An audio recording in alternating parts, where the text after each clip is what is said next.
Olá, meus amigos e minhas amigas. Estamos dando início a mais um encontro, aquele encontro semanal que nós denominamos de momento jurídico. Na realidade, nada mais é do que conversas fraternas, conversas amenas, conversas espontâneas com pessoas interessantes e com pessoas que tenham boas informações para nos trazer. Hoje, nós estamos recebendo aqui com muita alegria um magistrado da Justiça Laboral, mas um magistrado intelectual, daqueles que nós encontramos. Eu gosto sempre de usar essa expressão, que não é minha, essa expressão é de Calmon de Passos. Gosto sempre de aquele magistrado que você encontra pelos corredores do fórum, cumprimenta e chama de excelência. Esses são aqueles magistrados que elevam o que se chama de atividade jurisdicional do nosso país. Dr. Hamilton Malheiros, que se deslocou da sua jurisdição, São Miguel dos Campos, para vir bater esse papo. Ele é um intelectual. Ele é um intelectual tanto sobre o aspecto técnico da Justiça do Trabalho, quanto sobre o aspecto humano. Ele tem obras publicadas, nós vamos conversar depois sobre as suas obras, as origens e a temática, né? E o público que ela alcança. Meu caríssimo Hamilton, me permita chamá-lo assim, eu quero dizer da nossa alegria, como sempre eu faço aqui com os nossos convidados, a nossa honra, não só para mim, como para a casa e para essa equipe que trabalha, nos dão apoio aqui. Então, quero dizer que nós estamos muito honrados com a sua presença. E quero já deixá-lo à vontade para uma primeira consideração, uma primeira mensagem que você achar conveniente. Gerônimo, é uma honra muito grande estar aqui, a TV Mar, com essa tecnologia maravilhosa que eu estou vendo aqui. E a gente até estava comentando antes do programa, né, o que é a tecnologia, né? Antigamente, uma televisão dessa ocupava um prédio, hoje nós estamos aqui no espaço menor, mas extremamente condensado. E, aliás, a legislação trabalhista que nós vamos conversar, né, durante esse já período, nesse primeiro segmento eu quero tratar. Você vê que ela precisava de uma atualização, que nós vamos falar sobre essa atualização, não tão rigorosa como veio agora, porque veio uma atualização bastante pesada para o sistema trabalhista. Mas ela trata exatamente do sistema também, né, dos capítulos de radiodifusão. E para os dias atuais, seria até cômico você ler essas normas, porque ela não previu naquela época que nós estaríamos reduzidos a um espaço tão menor do que aquele que estava previsto naquela época de 1943. Então, realmente, ela precisava de uma legislação, de uma reformulação. O exemplo está aqui nesse ambiente que a gente está vivendo. E o mais, eu agradeço muito o convite, é uma honra muito grande estar falando com um colega da sua envergadura da Justiça Estadual. Eu sou quem agradeço. Que tanto nos honra de trabalharmos próximos, né? Justiça do Trabalho, Justiça Estadual, Justiça Federal. Isso. Afinal, justiça é uma só, uma né? Só. E o ser humano, ele quer, na verdade, justiça. Cada um na sua área de especialização, na sua área específica. Meu caro Hamilton, só aproveitando aqui para dar essa informação aos nossos telespectadores, essa questão de evolução, eu me recordo, eu gosto sempre de dar esses exemplos aqui, no sentido de oxigenar, não é, as nossas imagens. Eu me recordo que eu era garoto, ia com meu pai a um banco, e eu ficava olhando à distância, que era tudo muito manual, né? Você, por exemplo, apresentava um cheque, o indivíduo ia, buscava uma ficha, fazia anotações manualmente naquela ficha, voltava, colocava... Era um negócio meio complicado na minha cabeça, de pivete, né? De garoto. Você vê hoje a tendência, inclusive, é cada vez mais diminuir, né, os servidores de instituições financeiras, né? Porque o computador já faz tudo. Que assunto interessante você tocou, né? Eu já fui bancário antes de enveredar pela área jurídica, né? Antes de ser servidor da Justiça do Trabalho, advogar e depois juiz, mas eu já fui bancário, trabalhei em uma instituição privada e uma instituição pública, mas na época eu tinha 16 anos, um dos meus primeiros empregos, que era na instituição privada. Você está falando de tecnologia. Chegava todos os dias um monte de cheque, chegava uma ficha desse tamanho, uma papeleta, e nós lançávamos naquela ficha todos os lançamentos, débito, crédito, cheque, depósito de cada cliente. E quando era lá pela meia-noite, deu uma diferença. Mínima que fosse. Você tinha que varar a madrugada. Hoje não existe nada disso, né? Agora, É uma situação que merece muita reflexão, né, Jerônimo? Porque a gente tem lido aí que nos próximos 10, 20 anos, 50% das atividades serão extintas. Quer dizer, o que a gente está fazendo aqui hoje, daqui a 10 anos, que isso provavelmente não vamos estar fazendo mais.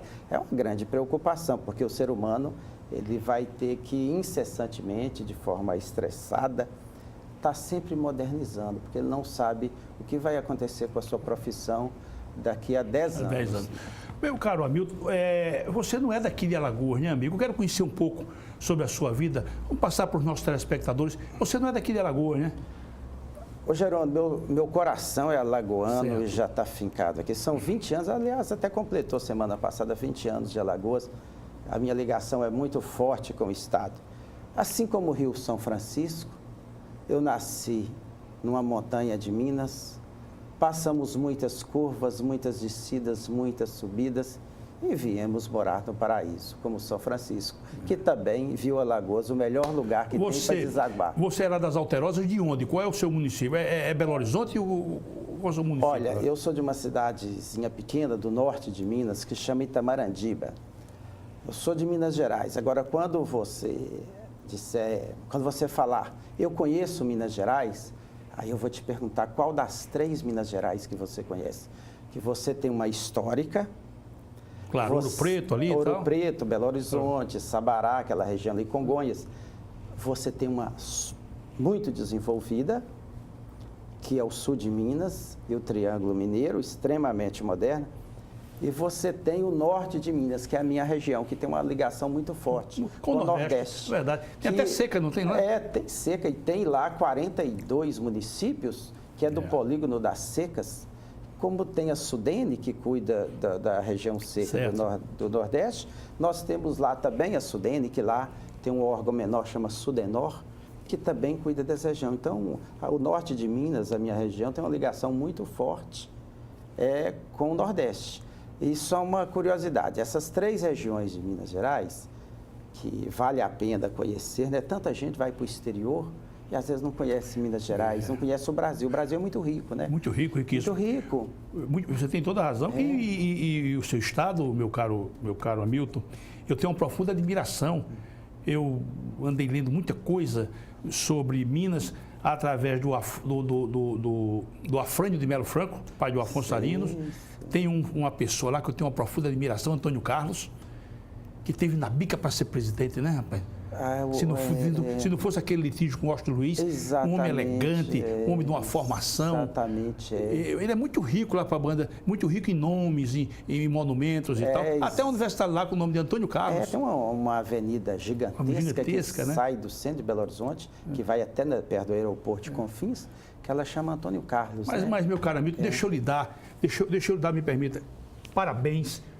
Estou dizendo a você, mais extensivo a todo o povo mineiro, porque olimpicamente, meu amigo, pegou essa senhora Dilma Rousseff e disse, não, o que você fez com o nosso povo, você não tem o direito de ser senadora.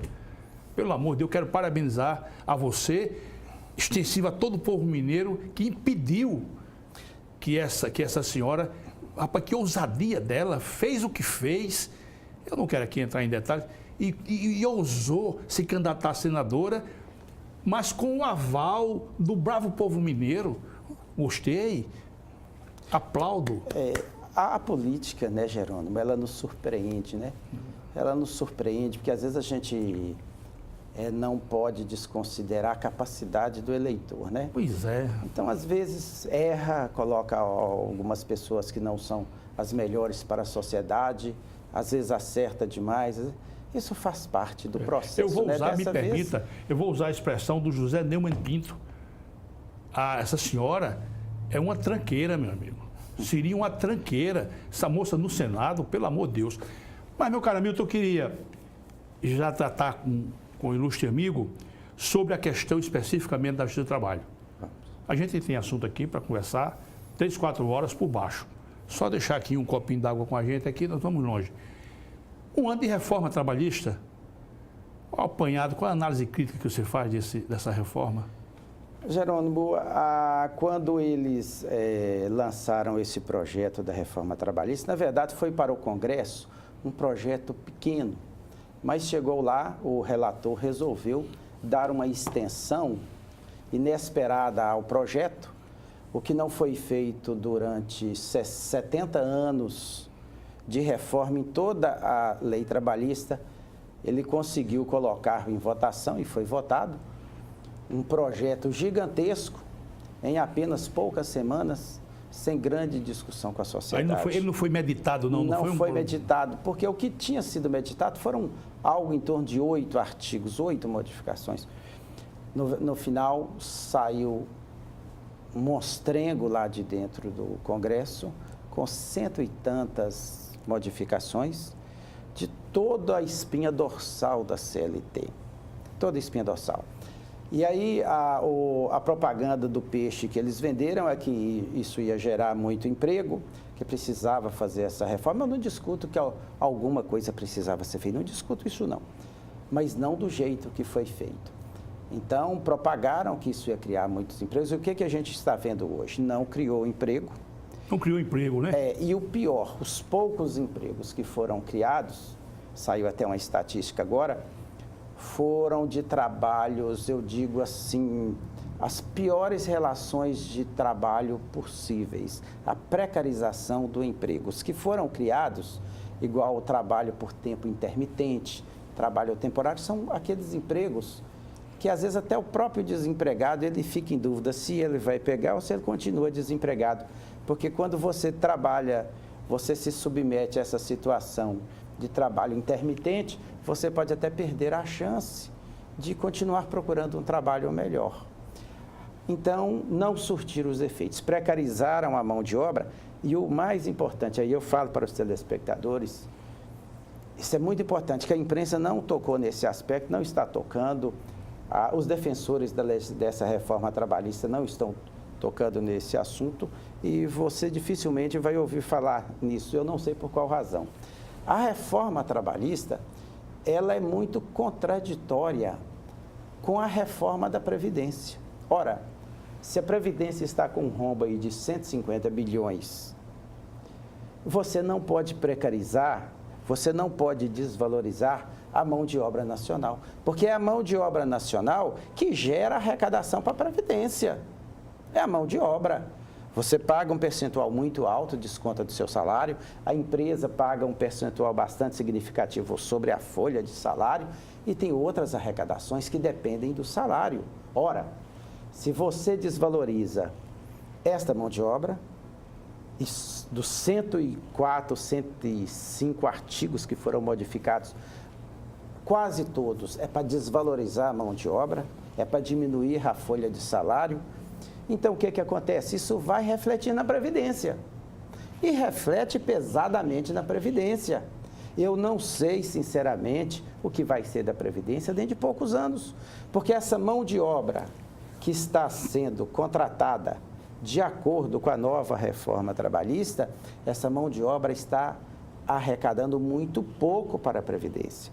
E outra coisa, há um interesse, a gente está acompanhando isso, do empresariado, de mudar a sua mão de obra, na medida do possível, na medida que forem substituídos os empregados, para essa mão de obra precária. E se isso acontecer, se a reforma trabalhista pegar mesmo para valer, eu tenho certeza que a Previdência vai sofrer muito. Então, são duas reformas, no meu entendimento, contraditórias. Contraditórias.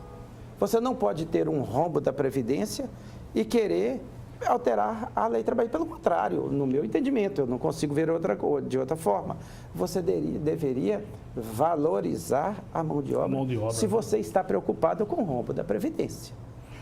Meu caro Hamilton, você falou aí, e eu não posso deixar passar, há uma diferença entre trabalho temporário e trabalho intermitente ou são sinônimas? Não, são diferentes. São diferentes. Né? Você podia rapidamente explicar para a gente? Não vou entrar muito em detalhes, são tantos detalhes que às vezes a gente até esquece alguns detalhes, que a legislação trabalhista tem 1.000 e tantos artigos, mais 600 súmulas do TST, então é muito complexo. Mas, na verdade, o trabalho temporário é aquele trabalho que você recebe proporcionalmente ao trabalho que você está fazendo, e você já é contratado sabendo que vai receber no final do mês. Esse é o trabalho temporário. Aí tem aquelas modalidades de trabalho temporário que a empresa pode contratar. Agora, final do ano mesmo é típico, né? Sazonal.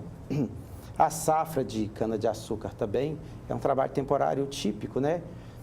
Esse aí você já é contratado sabendo quanto que vai receber. Ele é temporário. A sua única preocupação é que você provavelmente não vai ser contratado depois daquele sabe também o lapso temporal que vai estar em atividade. Agora, o intermitente não. O intermitente você não sabe se vai trabalhar e, por consequência, você não sabe se vai receber. Você está em casa aguardando que o empregador te chame. Se ele não te chamar, você não recebe. Quer dizer... Mas com vínculo laboral já estabelecido? É um vínculo sem consequência nenhuma, só burocrática. Porque você estabelece um vínculo que você pode dar trabalho ou não. Você chama ou não o empregado para trabalhar. E quando você chama, você vai chamar nas piores das situações. É onde que você vai exigir. Aí é um outro lado que eu digo perverso do trabalho intermitente. Porque você só vai ser chamado para produzir, para trabalhar muito, que a empresa não vai te chamar 3 horas, 4 horas, 8 horas no final de semana, para que você chegue lá, converse um pouco com seus colegas de trabalho, você tem aquela convivência social, que isso é de suma importância para o cidadão, para uma sociedade. A empresa, hoje, na formação da família, do cidadão, da personalidade, é muito importante. O trabalho intermitente, ele desconsidera tudo isso. O trabalho intermitente, você é uma máquina de aluguel. Quando você precisar de alugar essa máquina, esse ser humano, esse objeto, né, é assim que a lei trata o trabalhador do trabalho intermitente, vai lá e pega, vem cá, trabalha 3 horas, vou te pagar pronto e tanto, acabou, adeus. Os humanos chamavam de coisa, réis. De coisa, réis, isso mesmo, Geraldo. Réis. Você fez uma... Estamos retroagindo, então, dizer, né? A lei retroagindo. O empregado passa a ser réis.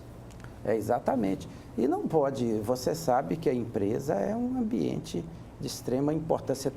A gente sabe que, às vezes, o funcionário, a empresa, é mais importante para ele do que a sua própria família.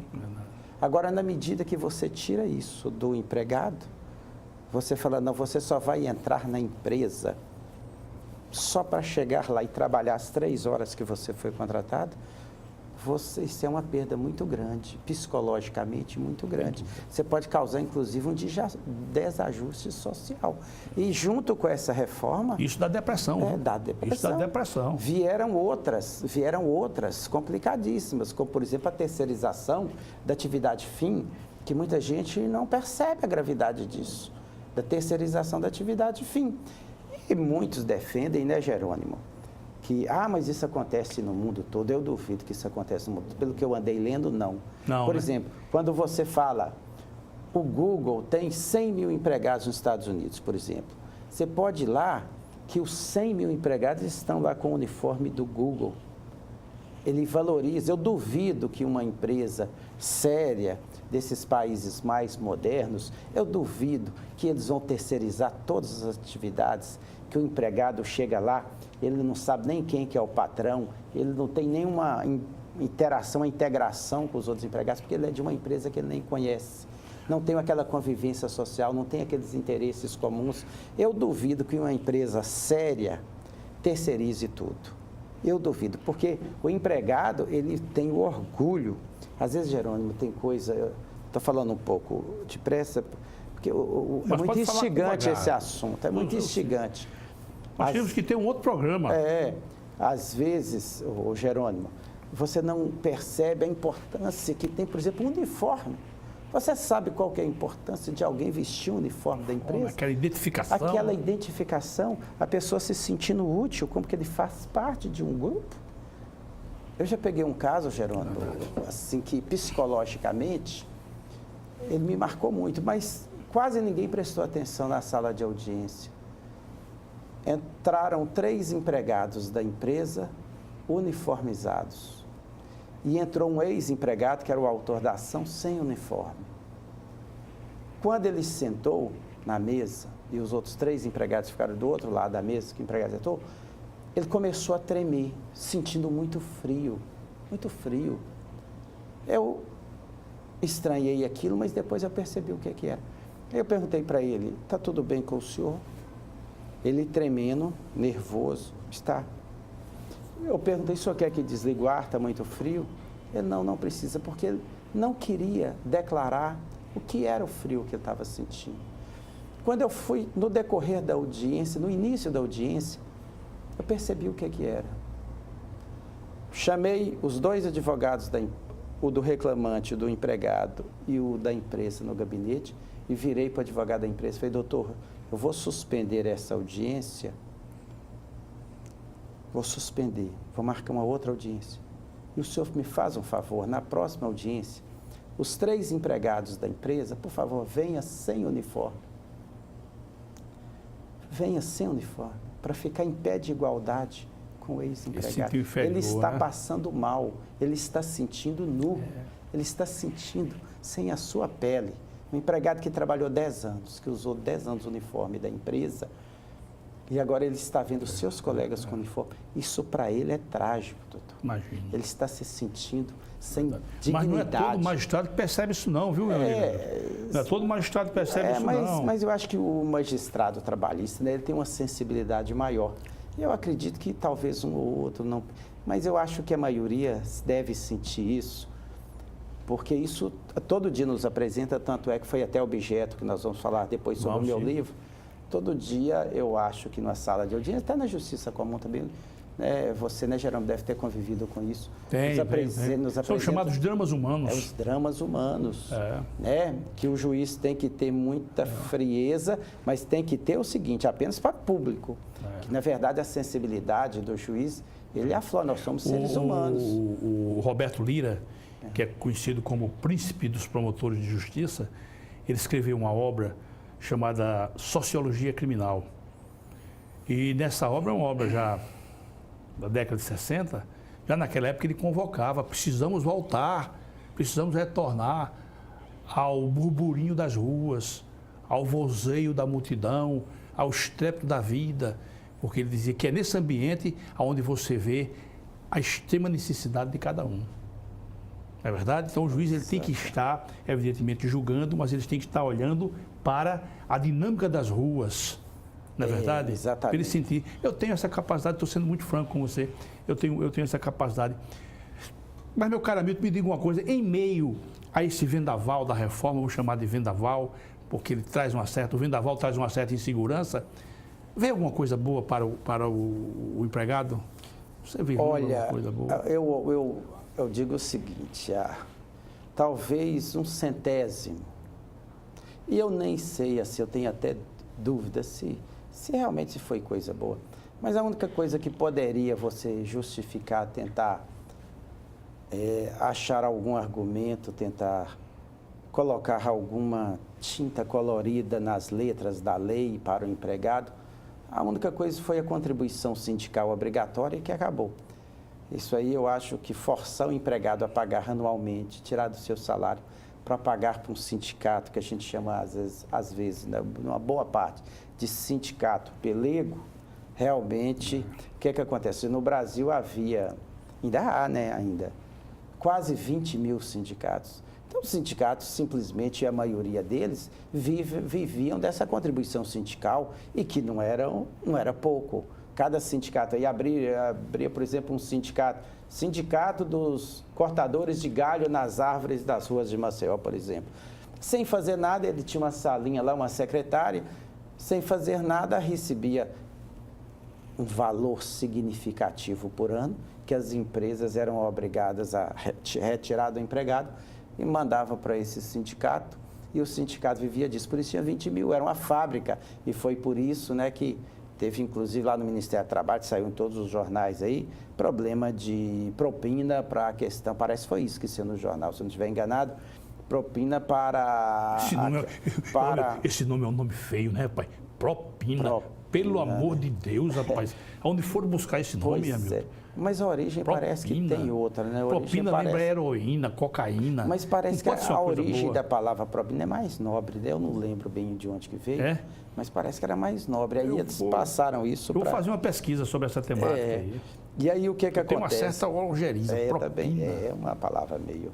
Aí o que acontece? Aí esses sindicatos, eles permaneciam por aí, arrecadando um dinheiro alto, 20 mil sindicatos. Às vezes sendo utilizado para fazer política menor? Tem morte, né? Inclusive mortes, nós lemos nos jornais aí, a gente leu várias vezes, vários estados, mortes por causa da disputa da direção do sindicato, para quem assumiria. Por quê? Era porque briga reída, viu? era um dinheiro aí que, inclusive, tinha, às vezes o avô foi presidente do sindicato, depois veio o filho, o neto, porque ali era uma fonte de renda inesgotável.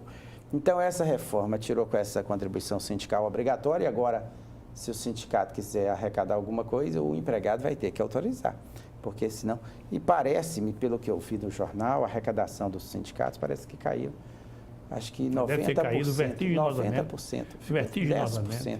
Quer dizer, agora, se o sindicato não for atuante, né, o empregado não vai querer ser filiado a ele. Então, agora...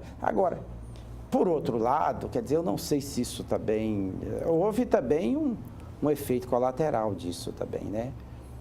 Acabou também, o empregado ficou sem representação, porque pelo menos uma minoria, não é jamais a maioria, um número muito reduzido de sindicatos, eles eram atuantes e agora eles perderam um pouco a motivação, até por causa da questão de arrecadação, para atuar. Mas você acha, hoje, por exemplo, se eu estiver equivocado, me corrija, hoje há uma conotação de ampla liberdade para que empregado e empregador se ajustem, se acertem, inclusive lateralizando comandos que estão lá na legislação laboral. Isso é bom? Olha... Essa liberdade de contratar? A questão é o seguinte, você pega... Hoje, a espinha dorsal dessa reforma também, ela tocou nesse ponto, né? Antes, quer dizer, a lei prevalecia sobre convenção coletiva. E a convenção coletiva prevalecia sobre o acordo coletivo, que é aquele firmado entre empregado e empresa. E agora, entre um grupo de empresas, agora é sobre o contrato individual, que ficava lá na base da pirâmide. Hoje, prevalece o acordo entre empregado e empregador. Agora eu te pergunto, como que você vai colocar, né, num país que sempre você tem uma taxa alta de desemprego, estamos beirando 16%. Você acha que isso vai ter equilíbrio nisso? Né? Como que é? Há, inclusive, um vídeo muito engraçado daquele Porchat, que ele chegando à empresa fala, patrão, eu quero negociar meu aumento hoje. Aí, em 5 minutos, em 1 minuto, ele muda de discurso, porque vê que não tem a menor condição de negociar com o patrão, né?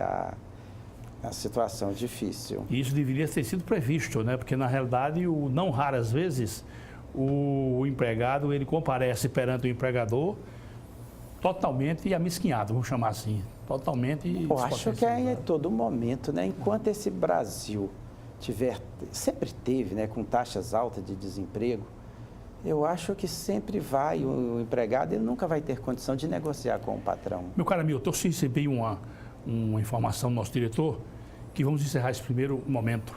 Ok. Mas eu peço permissão, eu quero tratar da sua obra e tal, mas eu peço permissão ao amigo para, no nosso retorno, ele fazer só mais uma ordem de indagação, que foi um telespectador nosso, porque o nome vai para a pauta aqui do jornalismo, o entrevistado, e eles tomam conhecimento. Ele mandou, vieram algumas perguntas, mas uma delas eu separei para te lançar essa pergunta para você nos esclarecer. Ok. Meus caríssimos telespectadores, sempre agradeço essa honrosa audiência dos senhores e das senhoras. Voltamos já.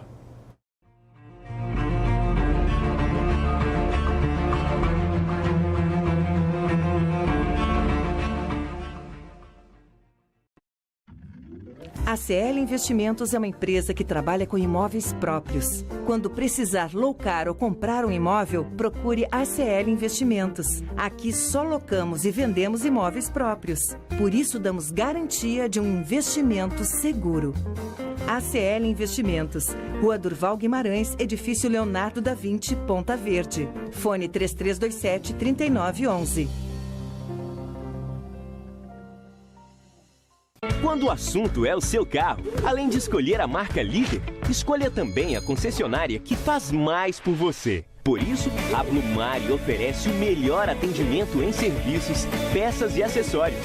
E ainda tem as melhores negociações, sendo totalmente certificada pelos padrões Fiat de qualidade e líder de mercado em seu segmento. Fiat Blumari, a marca do seu carro. Avenida Gustavo Paiva, Mangabeiras. O filé do Zezé é a melhor opção. Temos um cardápio variado de churrasco e comida caseira. Churrasco de picanha preparados de um jeito todo especial. Zezé em Casa, 3313-4004.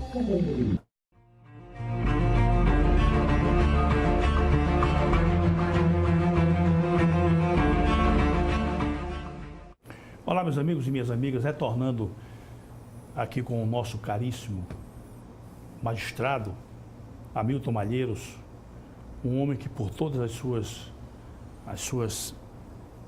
seus predicamentos eleva a magistratura laboral, porque nós já percebemos aqui em algumas respostas que ele realmente coloca a acessibilidade, o chamado o quê, esse quê craseado, o quê humano, né, na sua atividade. Isso é muito importante.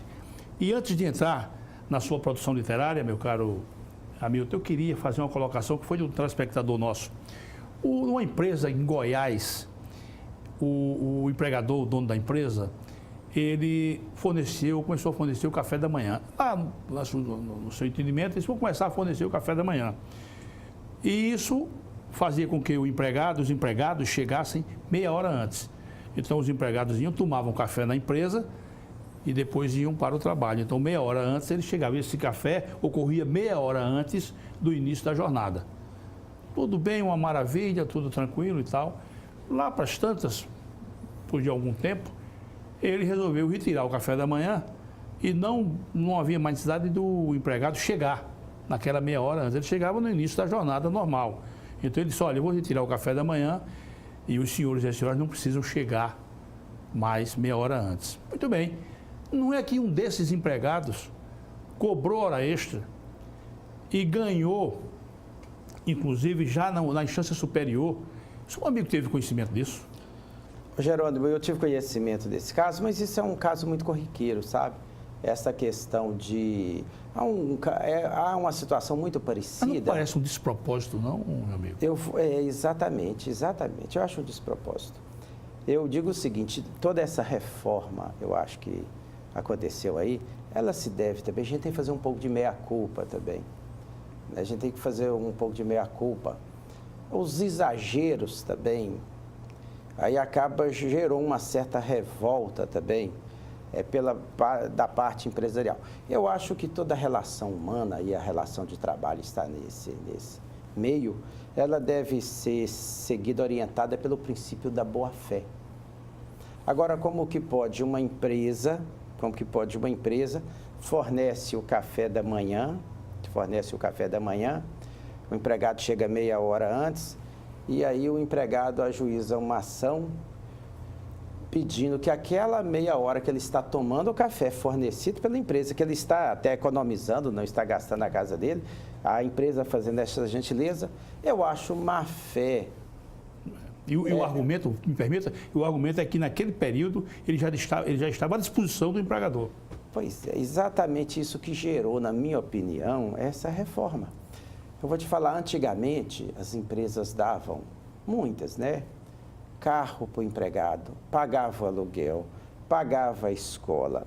Quer dizer, fazia aquilo para a qualidade de vida do empregado.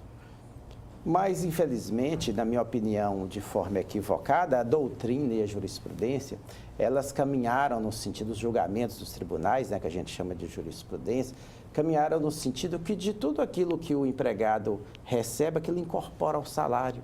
Se a empresa paga o aluguel para ele, quer dizer, vai aumentar R$1.000, paga um aluguel de R$1.000, ele já ganha 3.000. Com o aluguel de 1.000, quer dizer, aí a jurisprudência caminhou e também houve até alteração na CLT, no sentido de que ele vai receber férias, 13ª, etc., não sobre 3.000, mas sobre 4.000, considerando o aluguel que a empresa paga. Eu acho que isso aí foi um equívoco.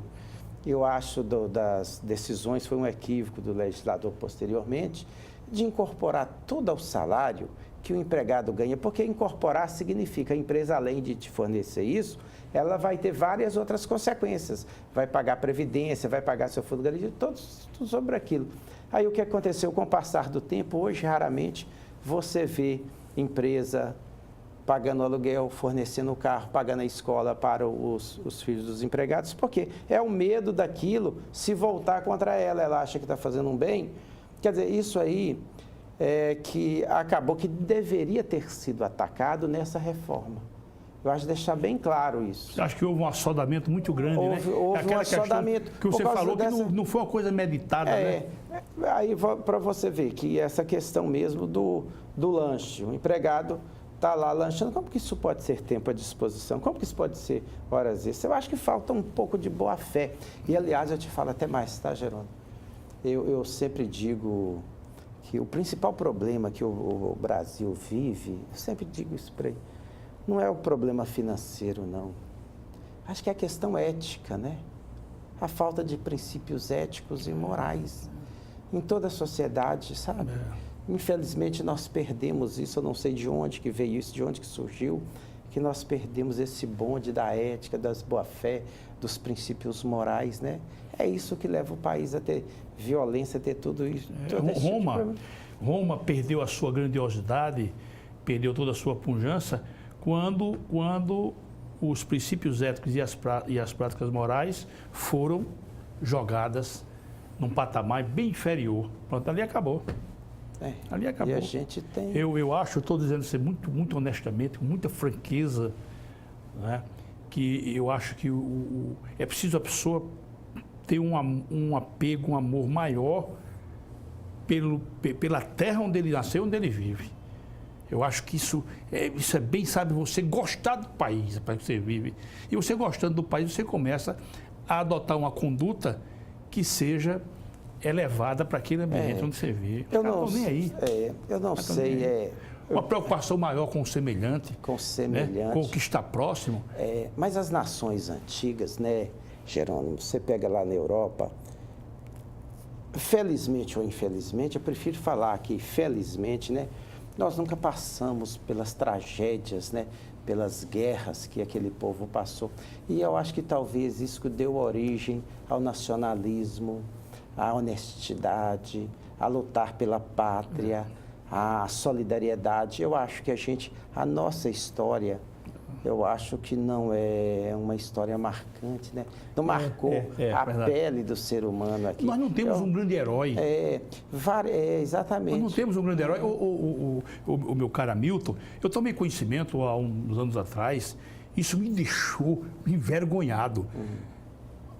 Essa imagem de Tiradentes que a gente acostumou a ver, de barba, cabelos longos, corda no pescoço, etc, etc. Nada daquilo.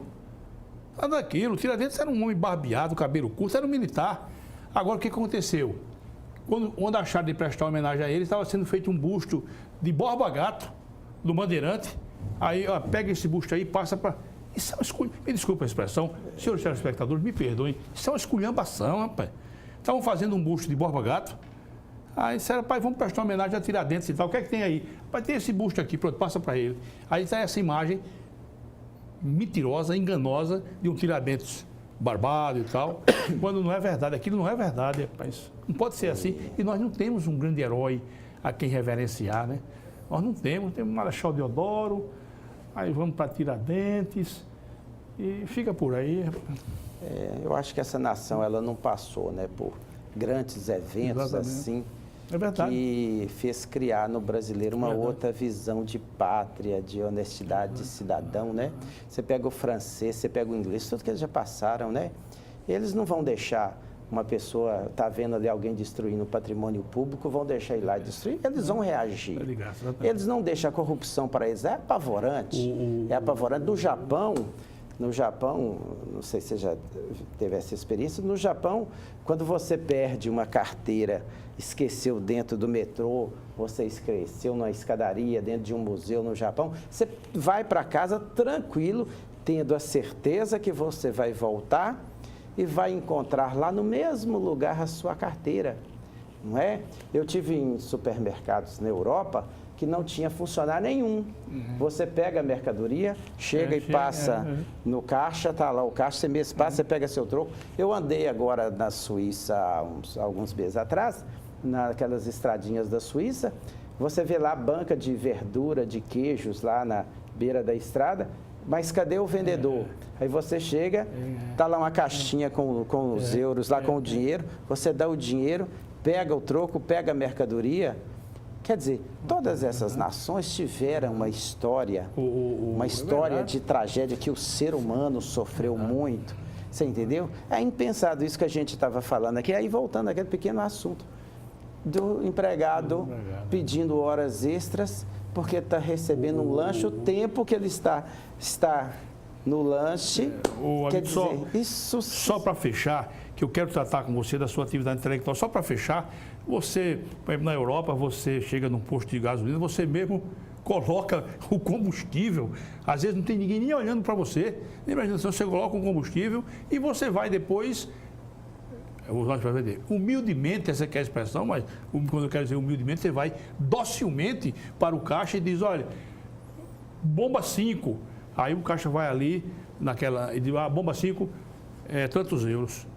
Né? Aquela fila de bombas e as pessoas se servindo, quer dizer, colocando combustível no próprio carro. Isso é uma quimera para a gente. Não vamos falar muito, não, que dá um pouquinho de depressão. Dá um pouquinho. Eu procuro me comportar bem, dá um pouquinho. Mas, Hamilton, você, magistrado, anda evidentemente mergulhado nas leituras jurídicas, mas você aqui deu eu vou chamar de derivar, e nós temos aqui o perfume que nos orienta e o paraíso de cada um.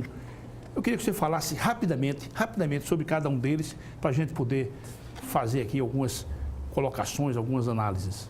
Jerônimo, esse livro, O Paraíso de Cada Um, sim, como todo mundo gostaria de um dia, né? Dizem foi a sua primeira obra, não? Foi minha primeira obra, primeira, né?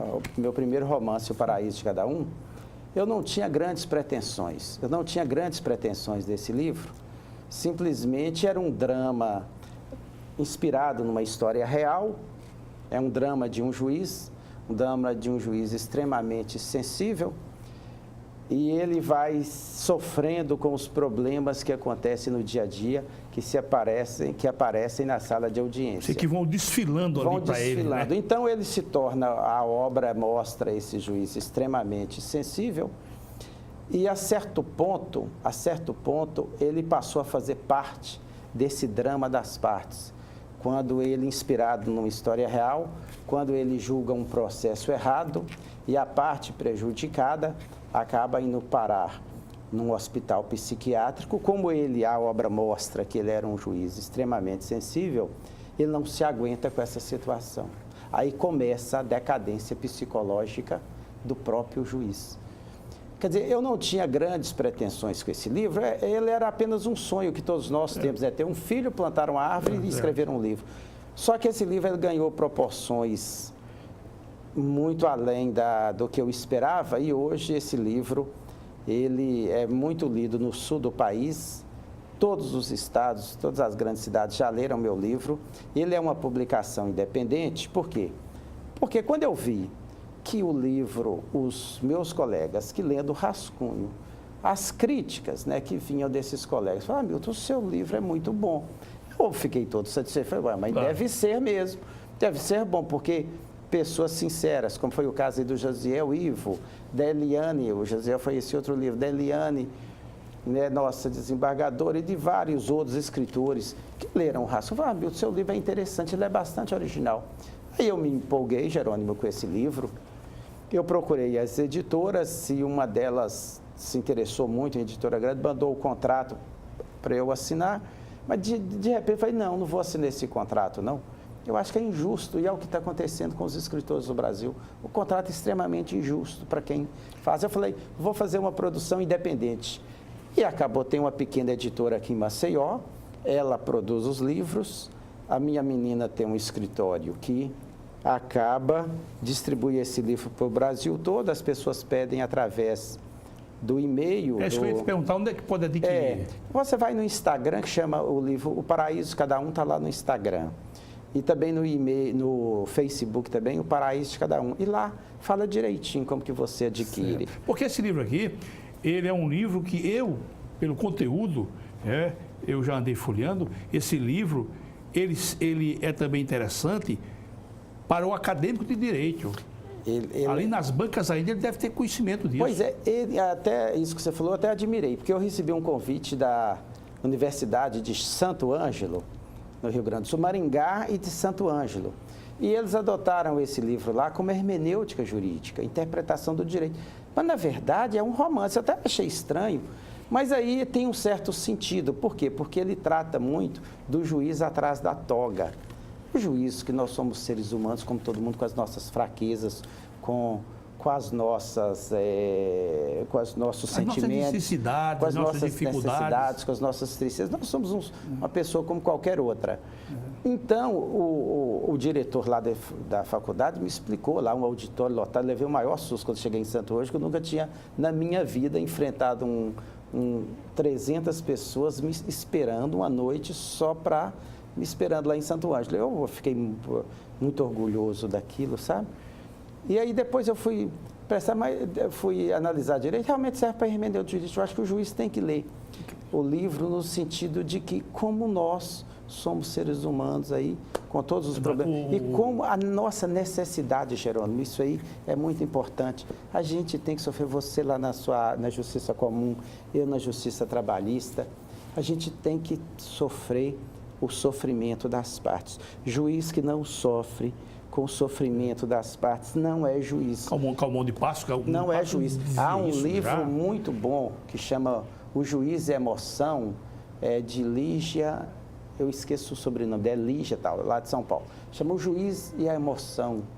Então, o juiz pode analisar o seguinte, sabe, Jerônimo, quando você vê um juiz improbo, que a gente, às vezes, aquilo ali causa náusea, né? Quando você lê nos jornais que o CNJ puniu um juiz porque vendendo sentença, aquilo ali causa um mal-estar muito grande, porque atinge toda a magistratura. Mas pode saber o seguinte, o juiz que foi por esse caminho, ele não é um juiz sensível, ele não sofre com o sofrimento das partes. E mais ainda, aí ele parte para esse lado. Hamilton, mais ainda, eu tenho que fazer essa ressalva, me permita cortar a sua palavra. E graças a Deus que esse tipo de magistrado é uma minoria, me permita o pleonasmo, é uma minoria menor. É uma minoria. Mas esse pessoal faz um mal, incomoda, meu amigo. Porque a imensa maioria da magistratura nacional, ela é composta de mulheres e homens honrados. Nós tivemos um exemplo agora, eu vou dar um exemplo, me permita, aí um interrogatório do ex-presidente Lula, feito por uma magistrada, que elegância, não é? Que conhecimento, que demonstração de posição do real lugar que ela ocupava. Então, aquela é a magistratura nacional, francamente, é aquela magistratura. Eu estou dizendo aqui, faço sempre essa ressalva, a magistratura de Alagoas é uma magistratura de altíssimo nível, que nos honra. Você vê uma moçada, você vê jovens, homens e mulheres, não é? Todos eles monumentais no conhecimento e na posição, mas infelizmente um cabra desse naipe, eu vou chamar de cabra, que infelizmente a gente tem que chamar de colega, comete uma deselegância, pronto, toda a magistratura... Eu acho, Jerônimo, isso que a gente está falando, esse tipo de comportamento realmente é de uma minoria. Esse tipo de comportamento, ele é perverso, ele deveria ser punido, sabe, com toda a severidade, porque o cidadão, ele procura... O judiciário é a última luz no fim do túnel. Se você pega, por exemplo, atos ilegais no executivo, no legislativo, você, obviamente, você não gosta, mas você acha... Isso é normal das sociedades que sempre tiveram corruptos. Agora, no judiciário, é inaceitável, porque é a luz no fim do túnel. Verdade, é o judiciário que vai corrigir esses erros. E o exemplo, Hamilton, que fica... Eu gosto sempre de trabalhar com momentos que eu vivi na vida, né? Eu aqui evoco hoje a testemunha de minha mãe, minha saudosa mãe. O meu avô faleceu e como não era daqui de Alagoas, era de fora, e naquela época tudo muito precário, minha mãe demorou a tomar conhecimento da morte dele. porque veio um telegrama para o ambiente onde meu pai trabalhava e meu pai estava de férias e ficou lá no birô. De maneira que quando minha mãe veio tomar conhecimento, já faziam quase 30 dias. Nossa. Então, nós fomos onde ele estava sepultado, né? E no caminho, dentro do cemitério, eu nunca esqueço disso, dentro do cemitério, né? naquela ruazinha, a gente ia para o local onde estava o túmulo do meu avô. Na passagem, é uma cidade pequena do interior, na Paraíba, minha mãe disse: ó, meu filho, tinha uma fotografia num túmulo, disse: ó, meu filho, esse homem era o juiz da cidade e era amigo do seu avô. Nunca esqueci disso. Estava lá um senhor, a fotografia dele e tal. Então, essa é a imagem que eu guardo de todos os magistrados, uma imagem que irradia respeito, irradia confiabilidade. Mas, lamentavelmente, você falou aí, meu caro Hamilton, você falou que o juiz tem que colocar emoção. E o Calmon de Passo, eu cito sempre o Calmon porque no nosso ambiente, a leitura de Calmon no começo de minha vida me deu muita segurança e me descortinou também, né, o ambiente da atividade jurisdicional. Mas ele diz: o juiz que não se emociona com aquela questão que lhe é posta, que ousa se alçar e dizer: eu não vou permitir que se cometa uma injustiça nessa causa, ele não é juiz. Então ele tem que não só se emocionar no bom sentido, não é aquela emoção piegas, não, de chorar, nada disso. Se emocionar, essa emoção conduzi-lo para ele se alçar diante dos jurisdicionados e dizer: eu não vou permitir que nesse caso se cometa uma injustiça. Mas, meu amigo, continue, por favor. Desculpe eu ter cortado sua palavra. Não, isso é de suma importância, sabe, Jerônimo? Eu acho que se o juiz perder essa sensibilidade, se o juiz se tornar um burocrata, se o juiz terceirizar suas atividades, né? Que a gente sabe que, infelizmente, às vezes a carga de trabalho, a gente é obrigado a passar para o assessor fazer um rascunho e a gente confere aquele rascunho, coloca as nossas impressões, claro, e aí sai ali eu chamo de imprimir a personalidade. Imprimir a personalidade, ali sai a sua sentença e tal. Mas você não pode chegar a certo ponto que o juiz não coloque na sua sentença, ele vai assinar uma sentença que não é aquilo que ele sente, né? Pelo amor de Afinal Deus. de contas, sentença vem do verbo sentir, né? Exatamente. E você não pode... E a gente, sabe, Jerônimo, a gente tem que imaginar que nós proferimos aí 40 sentenças por mês, 60 sentenças por mês, mas é uma a mais, uma a menos. Só que aquela sentença é a vida da pessoa. Se você pega lá na sua competência, lá na sua vara, lá, você está decidindo o destino de uma casa, de uma pessoa, você está decidindo o futuro da família de uma pessoa. O juiz que fizer isso, Hamilton, ele é um estelionatário. Isso é uma contrafração. Você está uma falsificação. decidindo, às vezes mexendo com a liberdade da pessoa. Isso tudo são patrimônios, são valores para pessoas gigantescos. São gigantescos que eles chegam lá na Justiça do Trabalho. Quantos empregados? Agora estou em São Miguel dos Campos. Lá está uma crise de desemprego violenta, fechar as usinas lá, entrar em recuperação, dispensar todo mundo. Aí um dia eu estava na sala de audiência e aí uma engenheira virou para mim e falou, depois das audiências, falou: doutor Hamilton, estou numa situação tão difícil que todo mês eu mando dinheiro para minha mãe, ela toda orgulhosa que eu sou, ela é de São Paulo, toda orgulhosa que a filha está lá em Alagoas, é engenheira, ganhando bem da usina e todo mês manda sustento. Aí, doutor Hamilton, vem as usinas, fecharam, né? Lá a Sinibu, a Seresta e vários salários atrasados. Quer dizer, eu estou aqui sem receber nada, minha mãe está achando que eu estou trabalhando, e eu não tenho dinheiro nem para voltar para casa e não tenho nem vergonha, eu não tenho nem coragem de contar para minha família o que está acontecendo comigo aqui em São Miguel dos Campos. Quer dizer, como que você pode tratar um caso desse, como qualquer um outro caso? Você vê o sofrimento da parte. Eu estou lá numa cadeira, estou todo confortável lá na minha mesa, você imagina, para você ver. Então, é inaceitável o juiz que não se preocupa com o que está acontecendo com a parte, não conhece pouco do ser humano, né? Que conhece muito pouco. Então, agora, a culpa são exatamente dos concursos que selecionam, porque os concursos, infelizmente, coloca hoje para passar no concurso para juiz, você tem que sentar numa cadeira ali e ler 10 horas por dia e tal. Cá para nós é uma decoreba e acaba o seguinte, os concursos, infelizmente, têm essa falha que não seleciona o ser humano. O ser humano completo. O juiz seleciona o técnico. Seleciona o técnico. Às vezes as pessoas não têm qualquer experiência de mexer com o ser humano. E a grandeza do ser humano está em ser humano. Eu li isso em algum lugar, isso não é meu. Mas a grandeza do ser humano é ele ser... É aí que está a grandeza. Ser humano. E o perfume que nos orienta? Esse primeiro livro, O Paraíso de Cada Um... A apresentação aqui é do Jaziel Ivo, que é um grande operador do direito, um homem sério. Isso. Professor da universidade. Muito culto, Jaziel. É meu colega e eu tive o maior orgulho que ele prestou essa dedicatória aí. Mas só para comparar os dois livros, O Paraíso de Cada Um, Sim. ele é ambientado na justiça do trabalho. Então é o drama de um juiz, o sofrimento das partes, depois vem o drama do próprio juiz. Com o sofrimento vem o próprio drama, a decadência psicológica dele. Esse O Paraíso de Cada Um, eu tive muito assim, emoção. Até hoje eu tenho muita emoção, principalmente as leitoras que me escrevem do país todo. E um dia desse, ontem mesmo, eu recebi escreveu para mim, falou, Hamilton, eu estava indo viajar para Natal. Depois que eu li seu livro, eu mudei minha viagem para Maceió e quero conhecer todas as ruas onde que as histórias se passaram.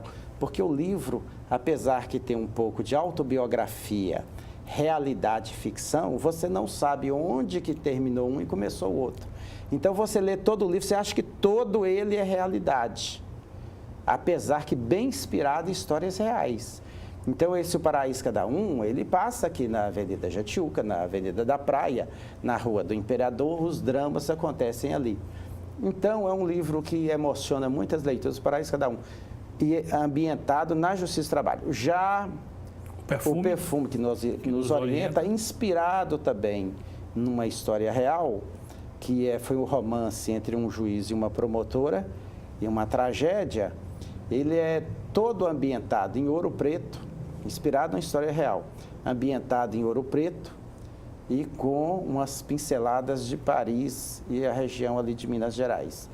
Então, e já é na justiça comum, já é um romance entre um juiz e uma promotora, que também estou recebendo uns elogios, mas o livro foi lançado recentemente e é muito bem ilustrado pelas fotografias de Ouro Preto. De Paris também, estou vendo aqui, e Paris, na Tour Eiffel. Exatamente, porque passa uma parte da história, se passa lá muito romântico, eu recomendo para as mulheres. Eu até brinco, né? Eu faço um desafio. Eu duvido que você já viveu a paixão que é retratada nesse livro. Meu caro Hamilton, lamentavelmente, essa nossa conversa aqui, tão agradável, tão espontânea, ela chega ao seu final. Mas eu quero ainda passar a palavra para o ilustre amigo, para uma última saudação, qualquer que seja, e quero dizer, já da nossa honra, da nossa alegria em tê-lo aqui conosco. Seja muito feliz com a sua família nas suas atividades. E aqui as portas serão sempre abertas. Uma outra mensagem, por favor. Muito obrigado, Jerônimo. Eu agradeço muito aos telespectadores. Desejo tudo de bom para vocês esse final de ano, no ano que vem. Que, se Deus quiser, esse Brasil um dia vai melhorar. É um país gigantesco, tem todas as riquezas que o mundo tem. Só falta a gente ter mais solidariedade, mais nacionalismo, mais respeito pelo próximo. Eu tenho certeza que o ano de 2019, que já está se aproximando, vai ser o melhor ano de sua vida. Se Deus quiser, seja feliz. Feliz principalmente pelo que você é. Não se preocupe com os outros, seja feliz com você. Tenha um amor próprio. E recomendo, leia os meus livros, que os senhores vão gostar muito. Muito obrigado. Eles vão se enriquecer um pouco mais. E finalizando, meus caros telespectadores, essa questão da opressão, do sofrimento que o homem impõe ao outro, eu quero aqui evocar também um princípio romano que diz o seguinte: o sofrimento que você impõe ao outro causa dor. E diz, de dor não se morre, mas de dor se pode perder a razão. Muito obrigado e até o próximo encontro, se Deus quiser. Tchau.